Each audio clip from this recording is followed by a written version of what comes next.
Nissan dealers are slowly turning into a rental car business. Let me tell you why. Over at Automotive News, Nissan fleet sales are surging.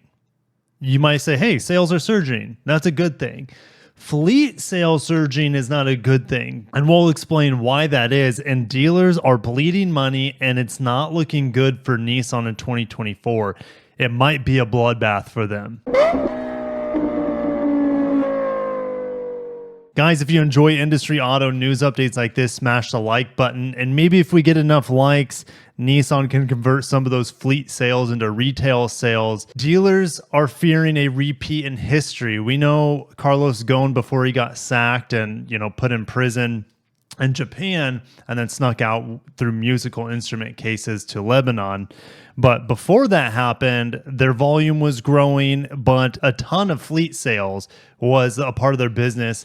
They were working hard, but not making a lot of money. All right. The profit margins on fleet is little, if any. Nissan really needs to turn around their fleet sales for their dealers to just stay afloat. Check this out. Nissan sold 40,000 fleet vehicles, or 44% of their total sales to fleet. Now, fleet means to businesses, and most of those businesses are rental companies. I would say, 90% of those businesses. I don't have official news to back that up, but I would say 90% of fleet sales are rental companies like Hertz and Avis, things like that. The sales chief at Nissan is trying to douse the flame, saying, hey, we're going to turn it around. I don't see a turnaround happening, because a turnaround must happen on the back of a good product. Nissan's products are good, but in today's market, they have to be excellent and they have to really excel. They can't just be cheaper than everything, because check this out.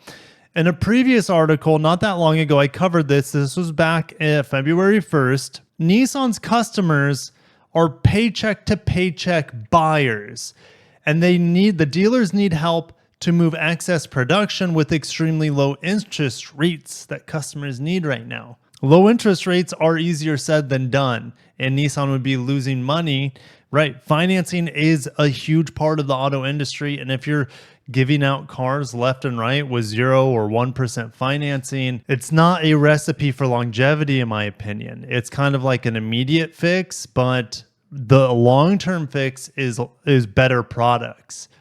Obviously, the Nissan GTR I just drove last month is amazing, but that car's ancient and it exists outside of the Nissan sales bubble. I really like the Frontier pickup truck, and I really like the Pathfinder as well. And the rest of them are like, well, it would be okay as a rental car. It would be okay as a leased car. And that includes the Sentra that I just reviewed. That includes the Rogue. That includes the Versa as well. So in February, fleet sales were 44% of its total sales. A year ago, fleet sales were about 25%.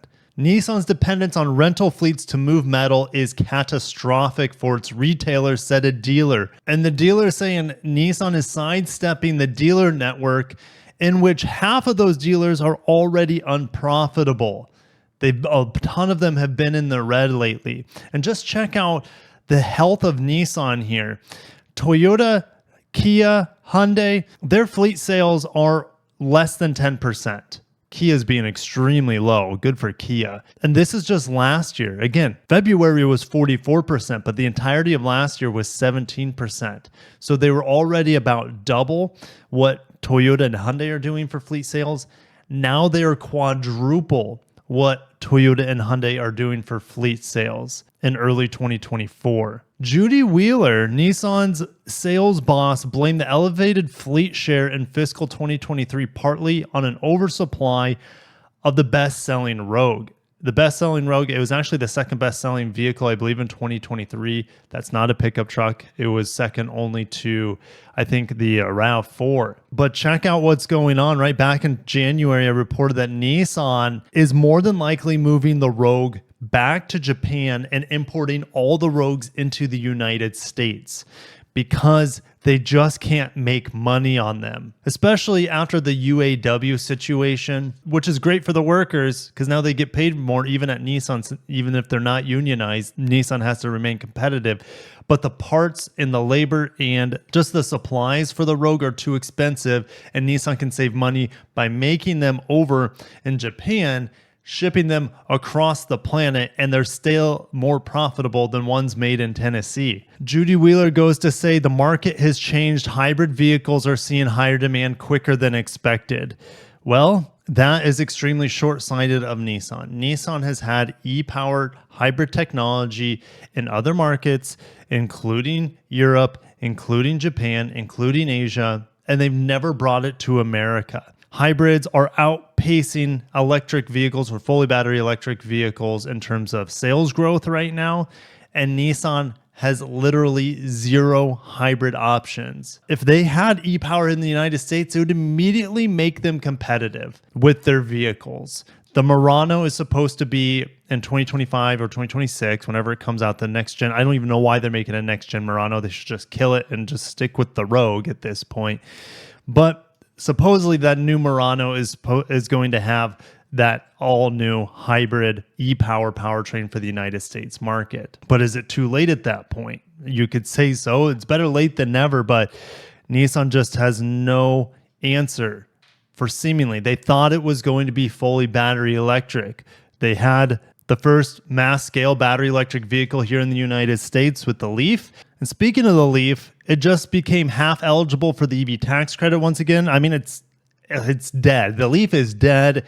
It's old. It's antiquated. It's cheap. I guess I'll give it that. And now having some of the tax credit is okay. But if you lease it, you get the full tax credit. So that's obviously the way most people, if not everyone, should be going. But check out what's going on with the Aria. The Aria is sitting around on lots too. And look at the price drops, but these price drops are just going to increase. These are 2023 models. Look what Nissan just did. The entry-level Nissan Aria is now $39,590 for a brand new 2024 model. And there are some that are discounted so much for 2023 that are under that price.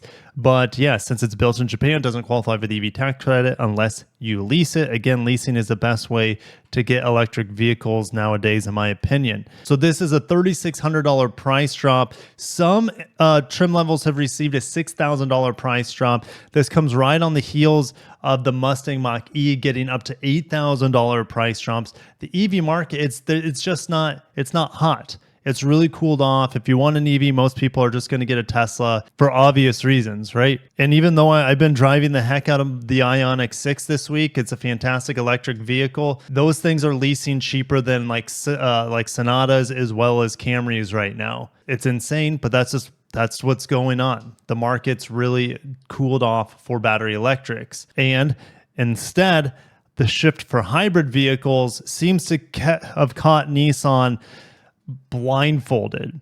But Nissan putting their eggs in the fully battery electric basket here in the United States, where has that got them? It's got them a completely uninteresting lineup, and their electric vehicles are not competitive. The Aria is beautiful on the inside, but it should have been an Infiniti, in my opinion, with its pricing. That would have helped it a little bit, in my opinion. But still, I don't have answers for Nissan. I wish I did. And the dealers are bleeding money. They have too much inventory. They're having to reduce the amount of allocation they're getting because the cars are just sitting around on lots. Check this out. Nissan's days supply stood at 112 days at the end of January, 40% higher than the national average of 80 days. I think Toyota's somewhere around 30 days, and like Lexus, for example, somewhere around 50 or 60 days. Nissan's at 112, and Nissan had the highest inventory of any full-line brand at the time in January. We are getting crushed, one of the dealers said. Honda is selling 10,000 a month, Toyota 170,000. We're only selling 30,000. Nissan dealers might not make it through the next few years the way things are looking. Dealership lots are piling up with last year's models, including reportedly more than 30,000 Rogues and nearly 5,000 Aria crossovers. Selling Rogues against RAV4s and CRVs is not a winning strategy, the retailer said. They don't have a hybrid option.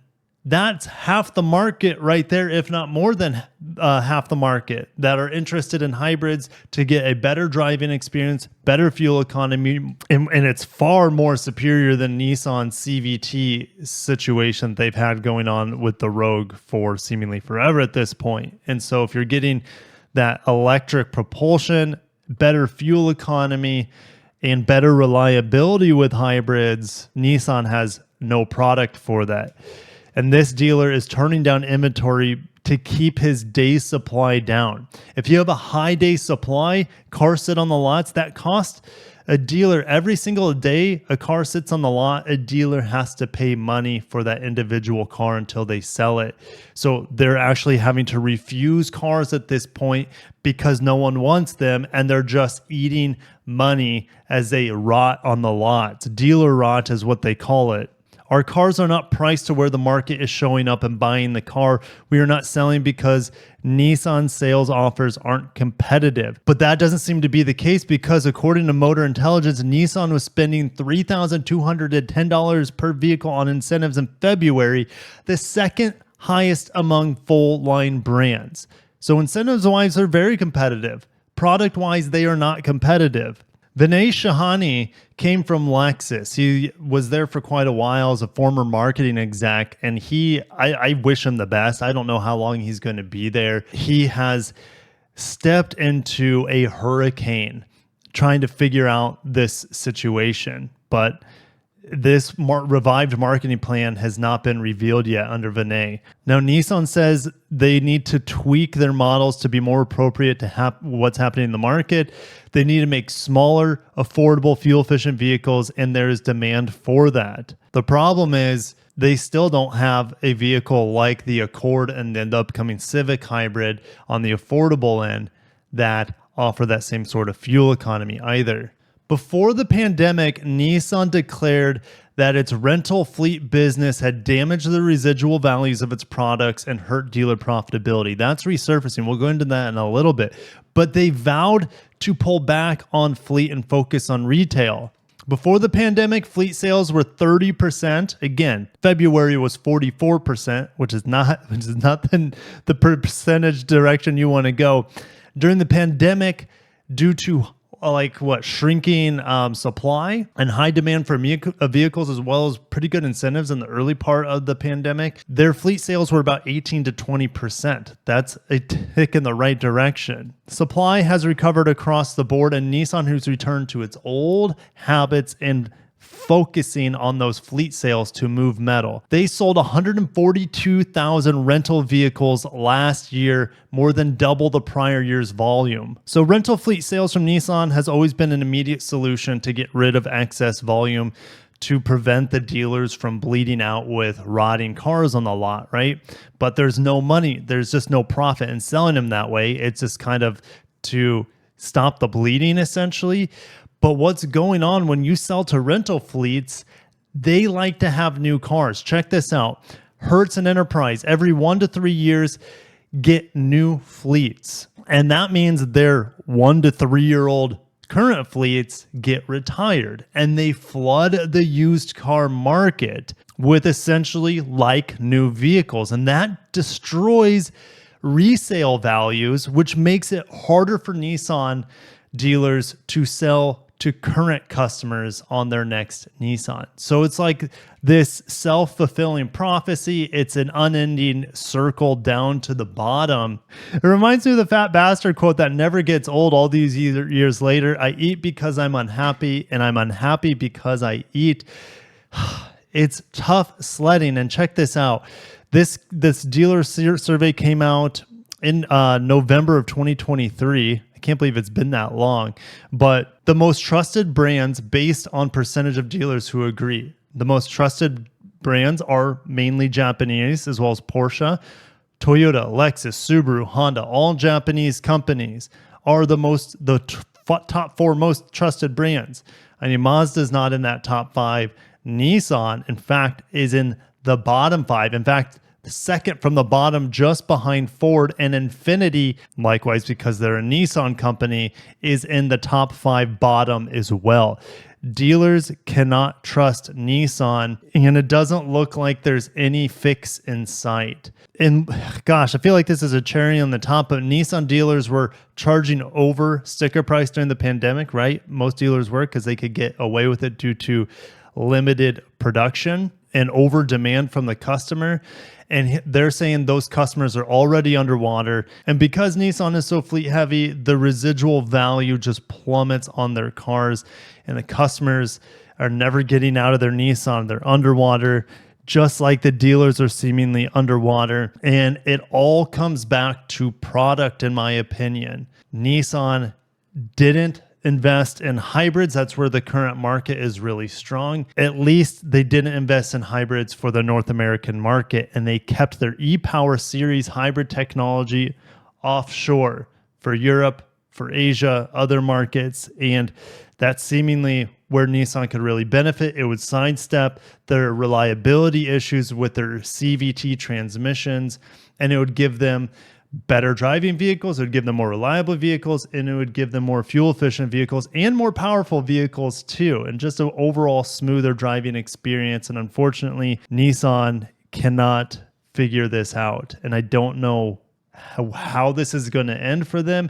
Mitsubishi's also reeling in very similar ways, but hey, Mitsubishi actually has a plug-in hybrid, and their plug-in hybrid sales keep getting better and better, so at least they have that. Nissan, on the other hand, what do they got? The Aria that they have to keep dropping prices on. They got the Leaf, which is antiquated, and they're going to be killing it off here soon anyways. Man, I'll see you guys in the bottom. I wish this was better news. I want Nissan to do well. I want the dealers and their employees to have jobs.